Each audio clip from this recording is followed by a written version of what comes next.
மலையனூர் பக்கத்துல அழகான பச்சை பசேல்னு மரங்கள் சூழ்ந்த ஒரு அழகான கிராமம் இருந்துச்சு. அந்த ஊர்ல கருப்பையான்னு ஒரு விவசாயி இருந்தாரு. ரொம்ப நேர்மையான மனுஷன். வயலையும் மண்ணையும் உயிருக்கு மேலா நேசிச்சு உழைச்சுக்கிட்டு இருந்தாரு. அவருக்கு 2 பசங்க. கருப்பையாவோட பெரிய பையன் ரங்கன் ரொம்பவே சோம்பேறி. ஊரே வேலைக்கு போயிருக்கும் நேரத்துல ரங்கன் மட்டும் கட்டில்ல போர்வைய போத்திக்கிட்டு நல்லா தூங்கிக்கிட்டு இருப்பாங்க. கருப்பையாவோட சின்ன பையன் முருகன் சின்ன வயசுல இருந்தே சுறுசுறுப்பும் புத்திசாலித்தனமும் நிறைஞ்சவன். காலையிலேயே எழுந்து சுறுசுறுப்பா வேலை செய்ய ஆரம்பிச்சிருவான். அதிகாலையிலேயே முருகன் எழுந்து வயலுக்கு கிளம்ப தயாராகிட்டான். ஆனா ரங்கனோ இன்னும் பாய சுருட்டிக்கிட்டு நல்லா தூங்கிக்கிட்டு இருந்தான். ரங்கா, ஏலே ரங்கா, பொழுது விடிஞ்சு சூரியனே மேல வந்துட்டான், நீ இன்னும் எழுந்திருக்க மாட்டேங்கிறியே. அப்பா, சூரியனுக்கு வேற வேலை இல்லையா? தினமும் சீக்கிரம் எழுந்து என்னையே எழுப்புறான். அண்ணே, சூரியன் உன்னை எழுப்ப வரல, அவனுக்கு வேலை இருக்கு. நீ மட்டும் தான் வேலை இல்லாம படுத்திருக்க. டேய் முருகா, காலையிலேயே என்கிட்ட காமெடி பண்ணாதடா. ரங்கா, உன் தம்பிய பாரு, காலையிலேயே வயலுக்கு போறா. நீ எப்பவும் இப்படியே தூங்கிக்கிட்டே இருக்க போறியா? அப்பா, உழைச்சா பணம் வரும்னு யார் சொன்னது? அப்போ என்ன பண்ண போற? உழைக்காம பணம் சம்பாதிக்க போறேன். ரங்கன் இப்படி சொன்னது கருப்பையாவுக்கு ரொம்பவே கவலையை கொடுத்துச்சு. முருகனும் கருப்பையாவும் அதிகாலையிலேயே வயலுக்கு வந்து தங்களோட வேலைகள்ல மும்முரமா இருந்தாங்க.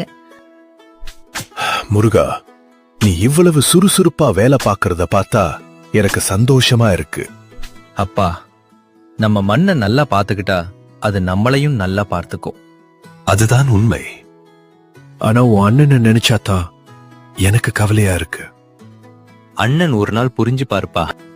முருகன் அப்படி சொன்னாலும் கருப்பையாவோட மனசுல இருந்த கவலை மட்டும் குறையல. எப்படியாவது ரங்கனுக்கு உழைப்போட அருமைய புரிய வைக்கணும்னு நினைச்சுக்கிட்டே இருந்தாரு. மண்ணோட மண்ணா நனைஞ்ச சட்டையோட கருப்பையாவும் முருகனும் வீட்டுக்குள்ள வந்தாங்க. ஆனா ரங்கனோ சாப்பிட்ட தட்டு பக்கத்துல இருக்க எந்த கவலையும் இல்லாம கொரட்டை விட்டுக்கிட்டு தூங்கிக்கிட்டு இருந்தான். அத பார்த்து முருகனுக்கு கோபம் கொதிக்க ஆரம்பிச்சிச்சு. உள்ளே வர சத்தம் கேட்டு ரங்கன் தூக்கத்துல இருந்து முழிச்சான். என்னன்னு, சாப்பிட்ட தட்டை கூட எடுத்து வைக்க முடியலையா? அடைய நாங்க தான் வந்து உனக்கு சேவை செய்யணுமா? அதொன்னும் இல்லடா முருகா, சாப்பிட்டு முடிச்சதும் தூக்கம் வந்துச்சு. சரி, சாப்பிட்ட தட்ட அப்புறமா எடுத்து வச்சுக்கலாமேன்னு பார்த்தேன்.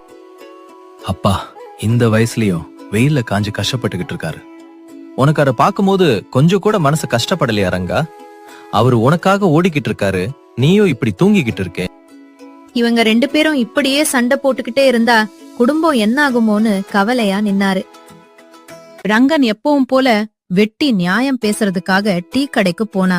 அங்க ஏற்கனவே 2 திருடங்க ஒருத்தருக்கு ஒருத்தர் மெதுவா ஏதோ பேசிக்கிட்டு இருந்தாங்க. ஏ முனியா, ஒரு விஷயம் கேள்விப்பட்டியா? என்னடா அது? நீ சொல்ற மூஞ்சிய பார்த்தாலே ஏதோ பெரிய விஷயம்னு தெரியுதே. சொல்லு, காதை கொடுத்து கேக்குறேன்.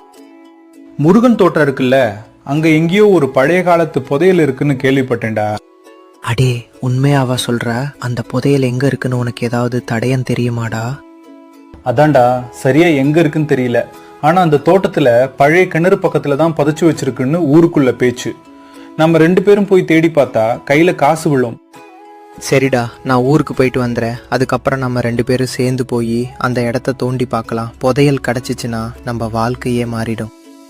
அவங்க 2 பேரும் பேசிக்கிட்டு இருந்த எல்லாத்தையும் ரங்கன் சத்தமே இல்லாம ஓரமா நின்னு கவனமா கேட்டுக்கிட்டே இருந்தான். அடடா, இவங்க கையில அந்த புதையல் சிக்கிடுச்சுன்னா எல்லாம் போச்சே. எப்படியாவது இவங்க வர்றதுக்கு முன்னாடி நாம தான் அதை கண்டுபிடிச்சு எடுக்கணும். அன்னைக்கு ராத்திரியே ரங்கன் கருப்பையா கிட்ட அவங்க நிலத்துல இருந்த கிணத்த பத்தி விசாரிக்க ஆரம்பிச்சான். அப்பா, நம்ம தோட்டத்துல ஒரு பழைய கிணறு இருந்துச்சுன்னு ஊர்க்காரன பேசிக்கிட்டு இருந்தாங்களே, அது உண்மையாப்பா? இருந்துச்சுடா ரங்கா, நம்ம தாத்தா காலத்துல இருந்த கிணறு அது. எங்க அப்பா காலத்துல தான் அந்த கிணற்ற மூடிட்டாருன்னு சொல்வாங்க. நீ எதுக்குடா அந்த கிணத்தை பத்தி இவ்வளவு விசாரிச்சுக்கிட்டே இருக்க? அந்த கிணத்தை கண்டுபிடிச்சு என்ன பண்ண போற? அதெல்லாம் ஒண்ணுமில்லடா முருகா, சும்மாதான் கேட்டேன். நம்ம ஊர்ல பழைய கிணறு எப்படி இருந்துச்சுன்னு தெரிஞ்சுக்கலாம்னு. அப்பா, அந்த கிணறு எந்த பக்கம் இருந்துச்சுன்னு உங்களுக்கு ஞாபகம் இருக்கா? ரொம்ப வருஷத்துக்கு முன்னாடி நடந்த விஷயம்டா அது. இப்போ அந்த கிணறு எந்த மூலையில இருந்துச்சுன்னு கூட எனக்கு ஞாபகம் இல்ல. ஆனா நீயே திடீர்னு அத பத்தி தோண்டி தோண்டி விசாரிக்கிற? அதெல்லாம் ஒண்ணுமில்லப்பா, சும்மாதான் கேட்டேன். நீங்க ஏதாவது ஞாபகம் வந்துச்சுன்னா சொல்லுங்கப்பா. அந்த புதையல பற்றியே நினைச்சுக்கிட்டு இருந்த ரங்கனுக்கு அன்னைக்கு ராத்திரி கண்ல தூக்கமே வரல. எப்படியாவது அந்த புதையலை கண்டுபிடிச்சு எடுக்கணும்னு மனசுக்குள்ளே உறுதியா முடிவு பண்ணிக்கிட்டான். அன்னைக்கு ராத்திரி எல்லாரும் தூங்கினதுக்கு அப்புறம் யாருக்கும் தெரியாம ரங்கன் ஒரு மண்வெட்டி எடுத்துக்கிட்டு தோட்டத்துக்கு கிளம்பினான். பழைய கிணறு எங்க இருக்குன்னு தேடிக்கிட்டே இருட்டுல மெதுவா நடந்து போனான். ரங்கன் தன்னோட தோட்டத்துக்கு போய் புதையல் எங்க இருக்குன்னு தேடி மண்வெட்டியால மண்ணை தோண்ட ஆரம்பிச்சான். எங்க இருக்குன்னு தெரியல, ஆனா இன்னைக்கு எப்படியாவது இந்த புதையலை கண்டுபிடிச்சே ஆகணும். விடியறதுக்குள்ள என் கையில கிடைக்கணும். அன்னைக்கு ராத்திரி விடிய விடிய தோண்டி தோட்டத்துல பாதி இடத்தையே ரங்கன் கிளறி போட்டுட்டான். ஆனா புதையல் மட்டும் கிடைக்கவே இல்ல. ரங்கன் ராத்திரி முழுக்க புதையலை தேடி தோட்டத்தையே தோண்டி பார்த்துட்டு சட்டை முழுக்க மண்ணோட ரொம்ப அசதியா வீட்டுக்கு திரும்பி போனான். ரங்கன் ரொம்ப அசதியா கால்களை இழுத்துக்கிட்டே வீட்டுக்குள்ள வந்தான். அவன் அப்படி பார்த்த கருப்பையா அதிர்ச்சி ஆயிட்டாரு. என்னடா ரங்கா, சட்டை முழுக்க மண்ணா இருக்கு. ராத்திரி எங்க போயிருந்த? ரங்கனுக்கு என்ன பதில் சொல்றதுன்னே தெரியாம உடனே ஒரு நிமிஷம் தடுமாறி, அப்பா, நேத்து ராத்திரி ஒரு திருடன் நம்ம வீட்டுக்குள்ள புகுந்துட்டா. அவனை துரத்திக்கிட்டு நான் ஓடுனேன். போற வழியில ஒரு பள்ளத்துல கால் தடுக்கி விழுந்துட்டேன். அதான் சட்டை முழுக்க மண்ணாயிடுச்சு. அடே, அவ்வளவு பெரிய விஷயம் நடந்திருக்கே. எங்களுக்கு ஒரு சத்தம் கூட கேட்கலையே ரங்கா. நீ உண்மையைத்தானே சொல்ற? நீங்க 2 பேரும் அசந்து தூங்கிக்கிட்டு இருந்தீங்கப்பா. அதனாலதான் எந்த சத்தமும் உங்க காதுல விழல. ரங்கன் சொன்ன பொய்ய அப்படியே நம்ப முடியாம முருகன் அவனையே பாத்துக்கிட்டே யோசிச்சுக்கிட்டு இருந்தான். ரங்கனோ பொய்ய சொல்லிட்டு எதுவுமே நடக்காத மாதிரி உள்ள போயிட்டான். மறுநாளும் உடம்பெல்லாம் வலி இருந்தாலும் அதை பொருட்படுத்தாம ரங்கன் மறுபடியும் தோட்டத்துக்கு போய் புதையலை தேடி தோண்ட ஆரம்பிச்சான். ரங்கன் தோட்டம் முழுக்க தோண்டி பார்த்தும் ஒரு புதையல் கூட கிடைக்காததால கோபத்துல மண்வெட்டிய கீழே போட்டுட்டு நின்னான். 2 நாளா தோன்ற ஒரு தங்க நாணயம் கூட கிடைக்கல. எல்லாம் போய் தங்க புதையலாவது மண்ணாங்கட்டியாவது இனிமே இந்த பக்கமே வரக்கூடாது. 2 நாளா ஓயாம தோண்டினதுல ரங்கனுக்கு உடம்பெல்லாம் வலி எடுத்துச்சு. புதையல் கிடைக்காத கோபத்துல மண்வெட்டிய தூக்கி எரிஞ்சிட்டு இனிமே இந்த பக்கமே வரக்கூடாதுன்னு முடிவு பண்ணிக்கிட்டு வீட்டுக்கு திரும்பினான். மறுநாள் காலையில கருப்பையா வீட்டுக்கு வெளியே உட்கார்ந்திருந்தாரு. அப்போ முருகன் பதறின மாதிரி வேகமா ஓடி அவர்கிட்ட வந்தான். அப்பா, அப்பா, நம்ம தோட்டத்துல ஏதோ பெரிய விஷயம் நடந்திருக்குப்பா. நீங்க உடனே என்னோட வாங்க. கருப்பையாவும் முருகனோட பதறிக்கிட்டே உடனே தோட்டத்துக்கு கிளம்பினாரு. தோட்டத்துக்கு போய் பார்த்த கருப்பையா அதிர்ச்சி ஆயிட்டாரு. தோட்டம் முழுக்க பெரிய பெரிய பள்ளங்களா இருந்துச்சு. என்ன நடந்துச்சுனே புரியாம முருகனை பார்த்து நின்னாரு. என் பையன் தங்கத்துக்காக தோண்டினா. ஆனா அவன் தோண்டினதால இந்த நிலம் நல்லா பண்பட்டு இருக்கு. இந்த உழைப்பை வீணாக்க கூடாது. நல்ல தரமான விதைகளை இங்க போட்டுட்டா இந்த மண்ணு நமக்கு நல்ல விளைச்சல் கொடுக்கும். கருப்பையாவும் முருகனும் சேர்ந்து தோட்டம் முழுக்க நல்ல விதைகளை விதைக்க ஆரம்பிச்சாங்க. ரங்கன் தோண்டி போட்ட பள்ளங்களையே சரி பண்ணி அந்த நிலத்தை மீண்டும் பயிரிட தயார்படுத்தினாங்க.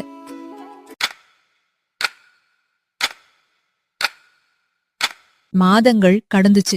ரங்கன் அந்த இடத்தையே மறந்துட்டான். ஆனா அவன் தோண்டி போட்ட மண்ணு மட்டும் வீணாகல. அவன் தோண்டிய இடங்களிலெல்லாம் விதைகள் முளைத்து பச்சை பசேல்னு காய்கறி செடிகள் செழிச்சு வளர்ந்திருந்துச்சு. ஒரு நாள் எதிர்பாராத விதமா ரங்கன் தன்னோட தோட்டத்து பக்கம் வந்தான். அங்க அவன் பார்த்த காட்சியை கண்டு அப்படியே அதிர்ச்சியாய் நின்னுட்டான்.